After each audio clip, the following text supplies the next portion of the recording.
Bismillahirrahmanirrahim. Alhamdulillahirabbil alamin. Asyhadu an la ilaha illallah wa asyhadu anna Muhammadar Rasulullah sallallahu alaihi wasallam wa ala alihi wa ashabihi amma ba'd. Alhamdulillahirabbil alamin. Pertama-tama kita tidak lupa bersyukur kepada Allah pada kesempatan sore ini. Kita oleh Allah masih diberikan beberapa kenikmatannya. Di antaranya yaitu nikmat sehat, nikmat waras, nikmat longgar. Lebih-lebih kita oleh Allah hidup sekali ini diberi hidayah, diberi petunjuk jalan untuk masuk surga dengan cara menetapi, memerlukan, mempersungguh Quran hadis jamaah. Maka atas pemberian Allah hidayah ini yang telah Allah khususkan untuk kita, wallahu yakhtassu bi rahmatihi may yasha wa yudhillu may yasha, maka kita wajib mensyukurinya dengan ucapan syukur alhamdulillahirabbil alamin.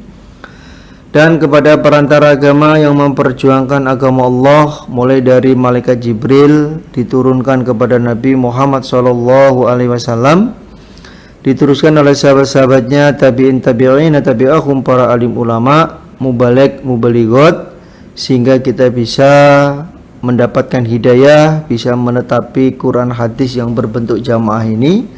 Maka atas perjuangan beliau, atas amal solehnya beliau disyukuri dengan ucapan syukur alhamdulillah, jazakumullahu khaira.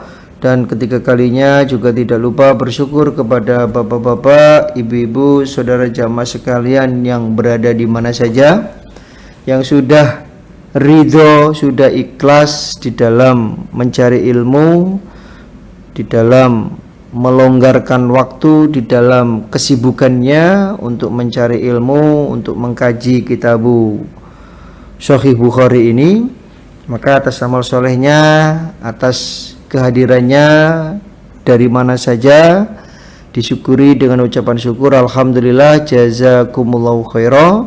Mudah-mudahan Allah memberi manfaat dan barokah, Allah memberikan kesehatan, kekuatan, kelancaran, kebarokahan, rezeki yang banyak, mudah mendapatkannya, turah-turah bisa ibadah ke Mekah. Atas kehadirannya disyukuri alhamdulillah, jazakumullahu khaira. Mudah-mudahan Allah beri manfaat dan barokah. Hatinya supaya selalu ditata dengan hati niat mukhlis lillah karena Allah, semata-mata yarjuna rahmatahu wa yakhafuna adabah. Innama a'malu binniyah fala a'malun illa binniyah. Baik Bapak Ibu, kita lanjutkan pengajian kita Kitabul Ghusli Sahih Bukhari, nomor hadisnya 293. A'udzubillahi minasyaitonir rajim. Bismillahirrahmanirrahim. Hadatsana Musaddadun hadatsana Yahya an Hisham ibni Urwa qala akhbarani abi qala akhbarani Abu Ayyub qala akhbarani Ubay ibni Ka'ab anahu, sesungguhnya Ubay qala berkata, siapa Ubay? Ya Rasulullah, wahai Nabi, idza jama'a, ketika menjima, siapa rajulu, seorang laki-laki, al mar'ata, pada perempuan, maksudnya istrinya, falam yunzil, maka tidak keluar mani siapa rajul, maka tidak keluar mani siapa rajul. Jadi Ubay bin Ka'ab dia bertanya kepada Nabi, Nabi, ketika ada seorang laki-laki yang menjima istrinya tapi tidak sampai mengeluarkan mani, itu apakah mandi junub atau tidak Nabi? Hukumnya bagaimana Nabi? Qala bersabda siapa Nabi, yaksil membasuh siapa rojul ma pada apa-apa masa yang mengenai apa ma almar'ata pada perempuan minhu dari rojul. Suma kemudian yatawaddo berwudu siapa rojul wa yusolli dan sholat siapa rojul.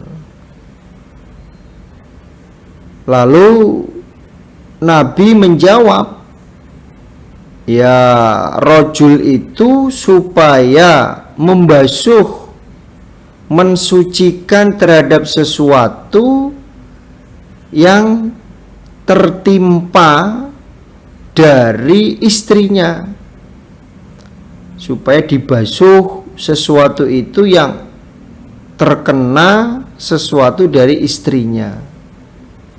Kemudian rojul itu supaya wudu dan sholat kalau memang masuk waktu sholat. Jadi menurut hadis ini Nabi itu menyarankan hanya cukup untuk berwudu saja, ya. Menyarankan untuk cukup berwudu saja kalau menjima istrinya tidak sampai keluar mani. Qala berkata siapa Abu Abdillah Imam Bukhari, al-ghuslu mandi iku ahwatun lebih hati-hati. Wadaka dan demikian itu mandi akhirun hukum yang akhir, hukum yang diambil oleh para ahli hadis, yaitu hukum yang akhir dengan tetap mandi junub.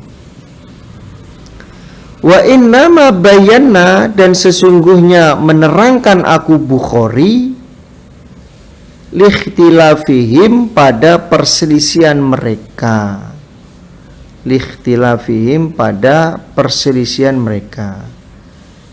Jadi adanya Imam Bukhari memasukkan hadis ini, itu Imam Bukhari ingin menerangkan tentang perselisihan mereka, perselisihan tentang hadis. Ada yang menjelaskan cukup wudu saja, nggak perlu mandi junub. Ada juga yang menjelaskan harus mandi junub. Yang akhirnya disepakati dan diambil hukum yang terakhir, yaitu tetap mandi junub meskipun belum keluar mani, ya, meskipun belum keluar mani. Jadi adanya Imam Bukhari mencantumkan ini, ya, adanya Imam Bukhari mencantumkan ini itu supaya hati-hati meskipun menjima belum keluar mani, dan hukum yang terakhir dipraktekkan oleh Nabi itu adalah tetap mandi junub meskipun belum keluar mani. Jadi tujuannya agar tidak ada perselisihan, ya, agar tidak ada perselisihan. Ada riwayat hadis yang menjelaskan bahwa cukup wudu saja, Nabi hanya menyarankan wudu saja.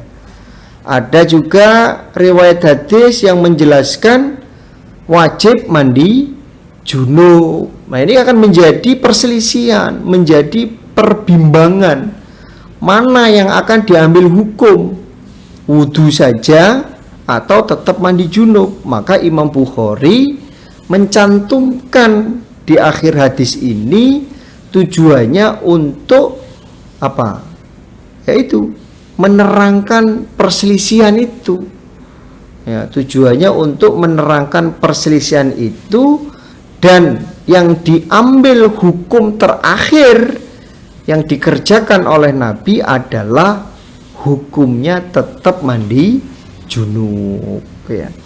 Hukumnya tetap mandi junub walaupun tidak mengeluarkan mani, walaupun tidak sampai mengeluarkan mani, hukumnya tetap mandi junub. Nah, ini katam kitabul ghusli. Kita lanjut kitabul haid. Bismillahirrahmanirrahim. Kitabul haidi, catatannya tentang haid. Catatannya tentang haid. Haid itu maksimalnya 15 hari. Haid itu maksimalnya 15 hari. Maka khususnya untuk wanita ini supaya bisa membedakan mana darah haid, mana darah istihadah. Gitu. Kalau darah haid itu merah kehitaman campur kuning, ya, merah kehitaman campur kuning, itu darah haid. Kalau darah istihadah itu adalah darah segar yang sedikit yang sedikit kuning-kuning. Ya. Kalau darah istihadah itu adalah darah segar campur kuning-kuning, sedikit kuning-kuning, itu darah istihadah. Ini perempuan harus bisa membedakan, karena batas maksimal haid itu 15 hari. Ketika perempuan itu haid, ya, sesuai dengan kebiasaannya, contohnya kebiasaannya itu 7 hari dia sudah selesai haidnya.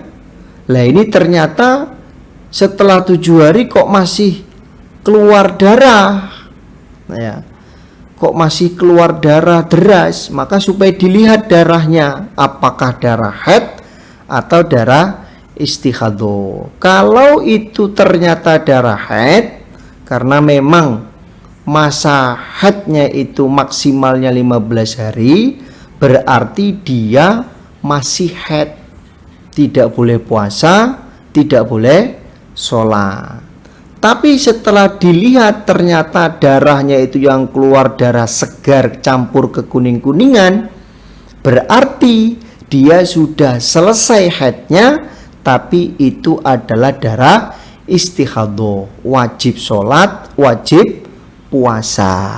Itu maka khusus untuk perempuan ini supaya betul-betul bisa membedakan mana darah haid, mana darah istihadah. Jangan sampai salah karena tidak bisa membedakan, yang akhirnya dia itu istihadah menganggap dia haid, akhirnya dia tidak sholat, tidak puasa. Itu keliru. Nah, karena orang yang istihadah itu hukumnya wajib puasa, wajib sholat, dan boleh dijima kalau suaminya mentolo. Kalau suaminya mentolo terhadap istrinya itu boleh dijima. Karena kalau istihadah itu bukan haid. Ya, kalau istihadah tetap wajib puasa, wajib mengerjakan sholat. Tapi kalau haid, dia tidak boleh sholat, tidak boleh puasa, tidak boleh baca Quran, tidak boleh masuk masjid, walaupun hanya sekedar menyapu. Wah, ini nggak boleh. Wa qaulullahi, dan firman Allah Ta'ala yang maha luhur, wa yas'alunaka, dan bertanya mereka kepadamu Muhammad, dan bertanya mereka kepadamu Muhammad, anil mahidi, tentang haid. Kul, katakanlah Muhammad, huwa haid iku adzan kotoran. Huwa haid iku adzan kotoran. Fa'tazilu, maka memisailah kalian an-nisaa pada perempuan. Fa'tazil itu maksudnya tidak boleh dijima. Ya, fa'tazil itu maksudnya tidak boleh dijima. Adapun yang lainnya itu diperbolehkan. Makan bareng, tidur bareng. Bahkan Nabi ngeloni istrinya yang sedang keadaan haid. Fil mahidi, di dalam haid. Ya, fil mahidi, di dalam haid. Jadi fa'tazilun nisa ini sebagai pemahamannya orang-orang ahli kitab, ketika istrinya haid maka dia memisai, tidak mau tidur bareng, tidak mau makan bareng. Bahkan mereka menyuruh istrinya keluar dari rumah ketika istrinya mengalami haid. Itu. Jadi pemahaman mereka orang-orang Yahudi, fa'tazilun nisa ini adalah betul-betul memisai istrinya. Betul-betul memisai istrinya. Tidak mau makan bareng, tidak mau tidur bareng, tidak mau mandi bareng. Ya. Padahal yang dimaksud fa'tazilun nisa ini adalah menjimaknya. Ketika perempuan itu menjalani masa haid, maka suami itu tidak boleh menjimaknya. Ini makanya jangan salah kaprah kalau memahami hadis itu, ya supaya betul-betul keseluruhan. Wah, fa'tazilun nisa itu kan ayat, berarti kita nggak boleh deket-deket sama istri kita yang haid. Ya, bukan. Tapi yang dimaksud fa'tazilun nisa ini adalah tidak boleh dijima. Itu. Ila qaulihi, sampai firman Allah, wa yuhibbu, dan senang siapa Allah, al-mutatahhirina, pada orang-orang yang bersuci.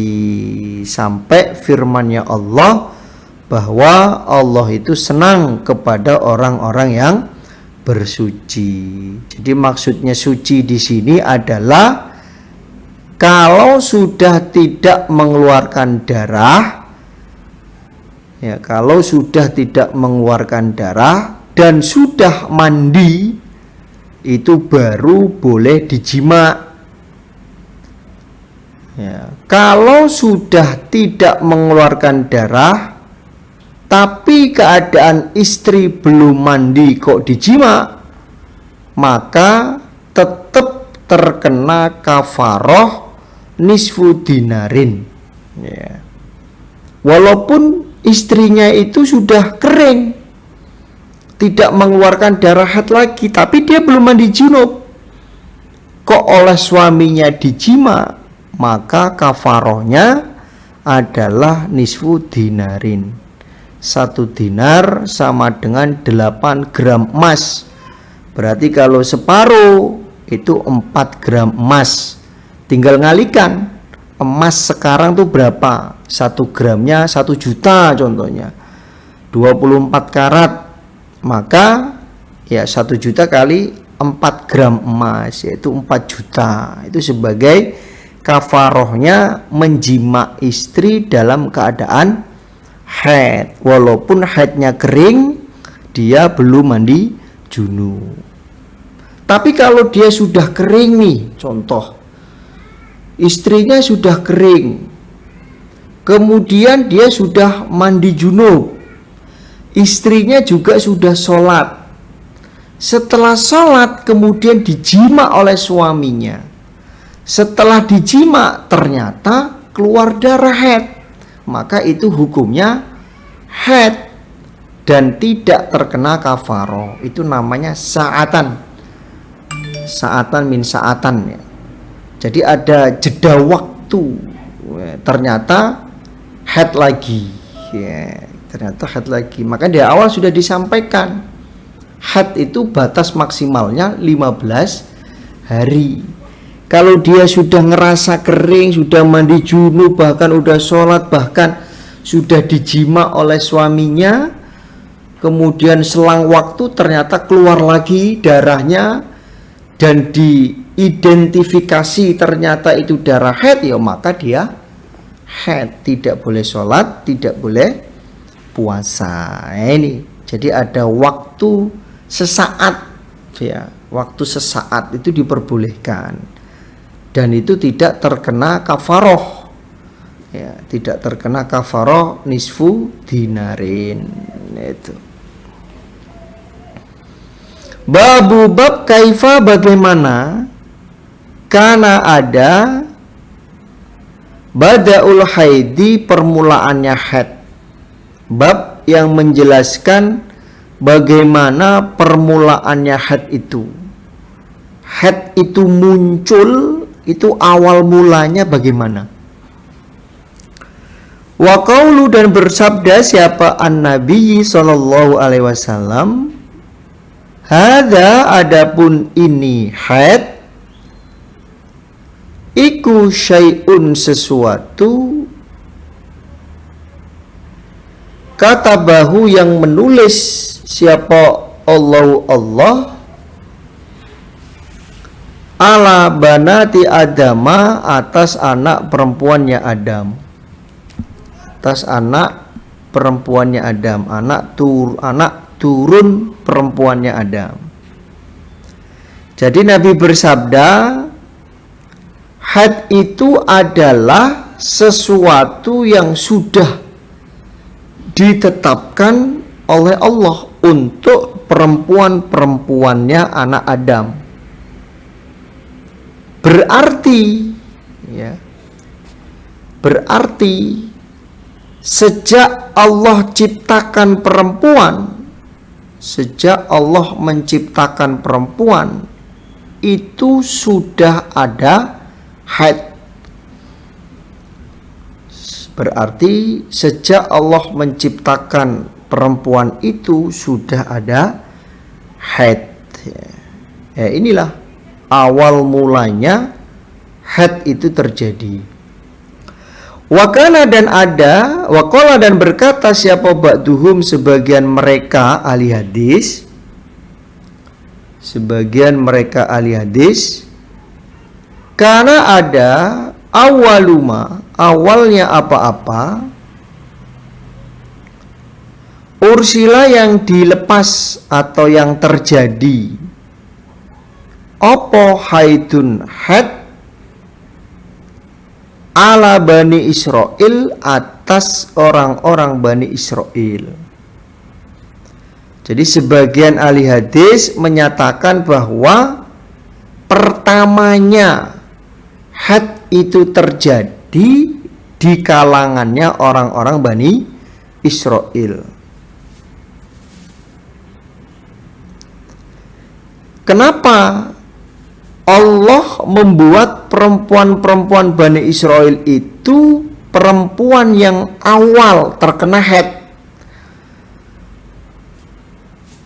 Perempuan yang awal yang kena haid karena ketika mereka sholat, itu sholatnya mereka campur dengan laki-laki.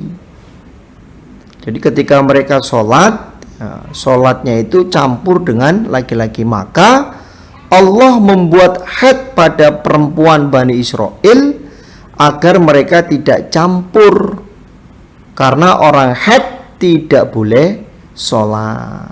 Nah, itu yang membedakan orang haid dengan orang tidak haid. Ya. Kalau orang yang haid itu tidak boleh sholat, kalau orang yang tidak haid maka boleh sholat. Sehingga Allah menciptakan haid agar mereka itu sholatnya tidak campur dengan laki-laki. Ini.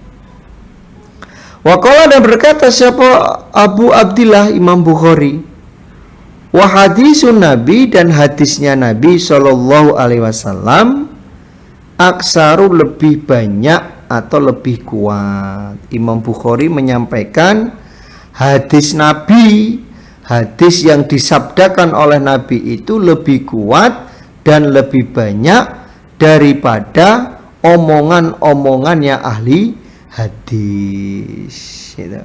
Daripada omongan-omongannya ahli hadis. Jadi orang ahli hadis itu kan mengatakan pertamanya haid itu terjadi di kalangannya orang-orang Bani Israel. Sedangkan Nabi menyampaikan bahwa haid itu terjadi ketika Allah menciptakan anak perempuan dari keturunannya Nabi Adam. Maka Imam Bukhari mengambil bahwa hadis yang paling kuat, hadis yang paling banyak itu adalah hadis yang disampaikan dari Nabi daripada ucapannya para ulama, daripada pendapatnya para ulama hadis, yaitu. Itulah sedikit cerita tentang awal mulanya haid itu terjadi, gitu. Awal mulanya haid itu terjadi. Hadatsana Ali bin Abdullah qala hadatsana Sufyan qala sami'tu Abdurrahman ibnu Qasim qala sami'tu Qasim ibnu Muhammad yaqulu, berkata siapa Qasim, sami'tu mendengar aku Aisyah pada Aisyah, yaqulu berkata siapa Aisyah, kharajna keluar kami, la nara tidak niat kami, ilal hajjan pada haji, ilal hajjan kecuali haji. Falamakuna maka ketika ada kami bisyarifah di tanah Sarif, hittu maka haid aku. Fadakhala maka masuk alaiya atasku Aisyah siapa Rasulullah sallallahu alaihi wasallam, masuk ke kamar atau ke kemah. Wa ana dan aku abeki menangis aku.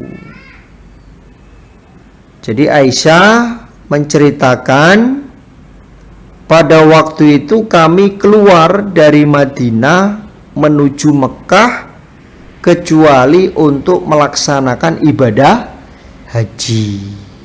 Ternyata ketika kami berada atau ketika kami sampai di tanah Sarif, Aisyah haid.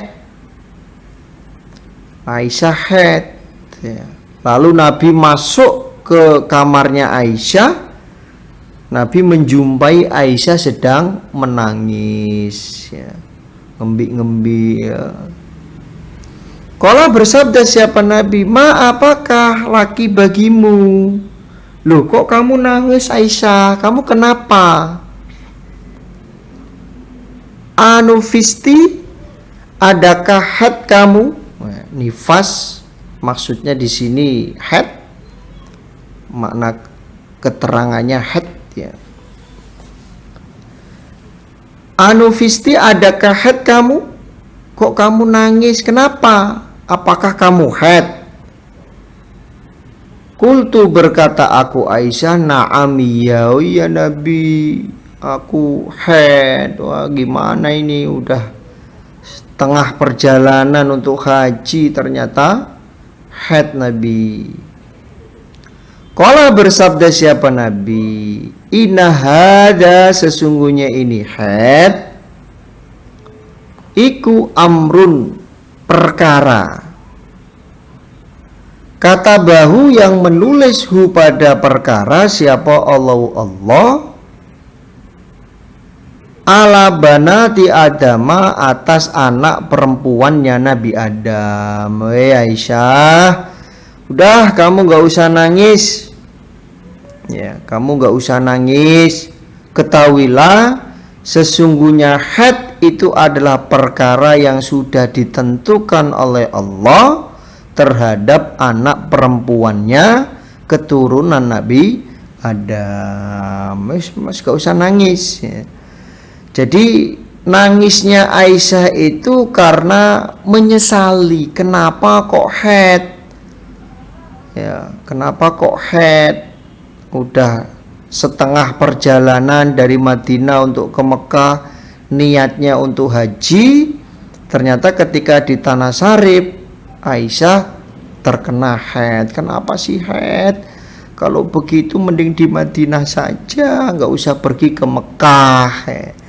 Jadi itu yang menjadi penyesalannya Aisyah, bukan menyesali karena haidnya, bukan. Ya, jadi nangisnya Aisyah itu karena menyesali kenapa sudah sejauh ini, sudah sampai di Tanah Sarif, kok yo tamunya datang, ya. Datang bulan, ya, itu. Faqadi, maka mendatangilah kamu Aisyah, ma pada apa-apa, ya qadi yang mendatangi siapa al-hajjun orang yang haji. Ghairo, hanya saja an bahwasanya la tatufi, tidak tawaf kamu bil baiti, di Baitullah. Ya, kamu gak usah nangis. Sudah, sekarang kamu mengerjakanlah sesuatu yang dikerjakan oleh orang-orang yang haji. Udah, kamu mempraktekkan ibadah haji. Namun kamu tidak boleh tawaf di Baitullah, karena yaitu di dalam Masjidil Haram, ya. Karena di dalam Masjidil Haram maka tidak boleh untuk tawaf bagi perempuan yang haid. Qalat, berkata siapa Aisyah,